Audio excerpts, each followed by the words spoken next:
let's start with somebody that you've covered that I think you've covered a lot, and I'm really embarrassed to not know much about him.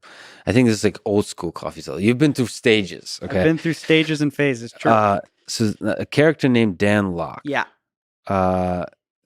Who is he? You've exposed him for cult like human and his cult like practices. Who is he? What has he done? So Dan Lok is he's gone through a number of iterations, but he was kind of this like sales trainer guy who really made a hard push into what he called high ticket sales. And he was telling people that they could kind of escape the 9-to-5 rat race if they just learn high ticket sales, and they can have the life of their dreams. Basically, it's like, I'll teach you to sell, but I'll teach you to ask. Like, not only will I teach you to sell you that pen, but I'll teach you to sell it for $50,000 instead of $1, right? Mm-hmm.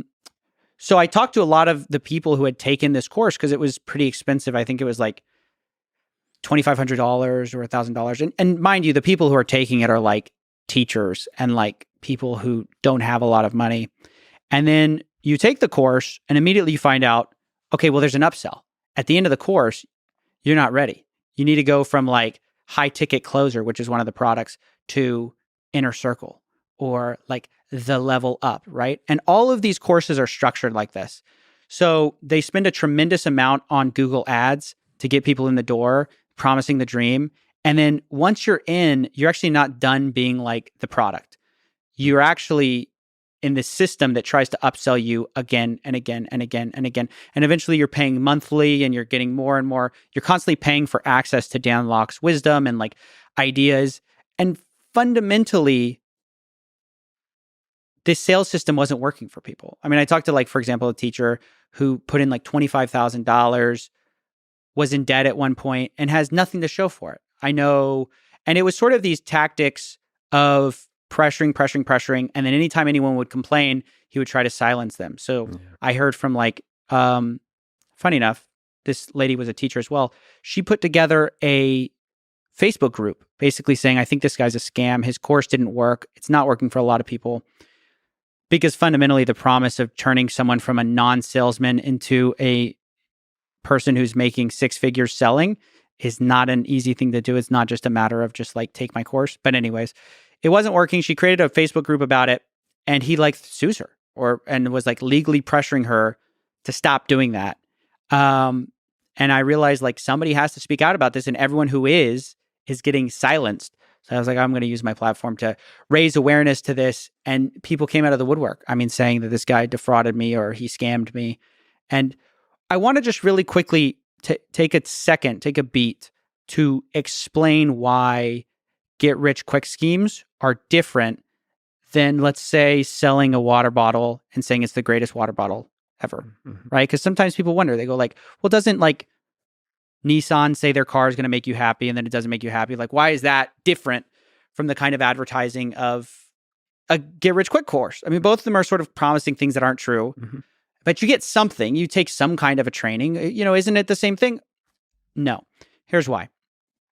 There's this concept in economics called elastic demand and inelastic demand. What it essentially means is that if I raise the value of this water bottle, there's a point at which you're just going to be like, no, it doesn't make any sense, right? But there are areas in our lives where we have desperation around them that can get deeply predatory very quickly because there's no elasticity around their demand. For example, your health. If you get cancer and I have the pill that will solve it, or at least, let's say I have a sugar pill here, but if I can convince you that this pill will solve your cancer or treat your cancer, you will pay any amount of money you have on this earth to get this pill. But obviously that gets really predatory really quick because selling something that isn't real is almost as compelling as selling something that is real, right? So this happens in the get rich quick space too. There's any amount of money you would pay to make a lot more money, right?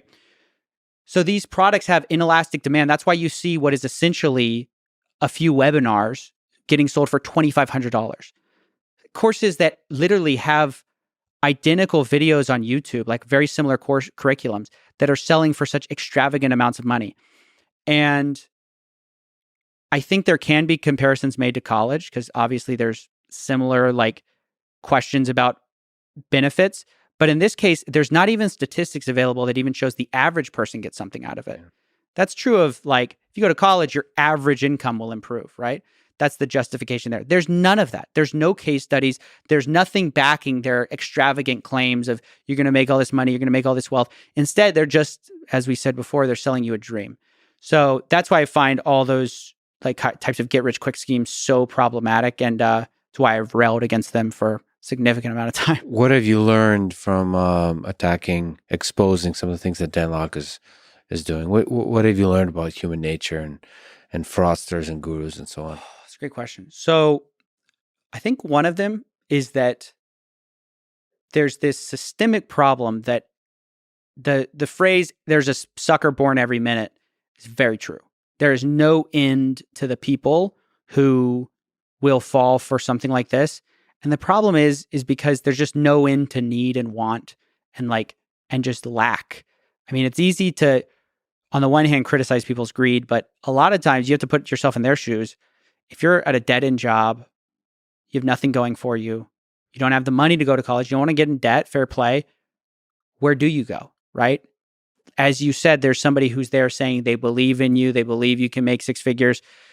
You know, you're gonna believe in that. And so I really felt like it made a lot more sense to tackle it from the other side, from the side of people that can stop, that can basically be exposed and basically be, have sort of like a negative put on their work. I mean, they're largely going under the radar. So I kind of felt like, you know, do you want to educate do you want to like blame it on the victims and say, you should have known better, you should have done this, you should stop? But there's no end to that. Or do you go after the grifters themselves? And so that's what I realized. I realized like that's the tactic that I went with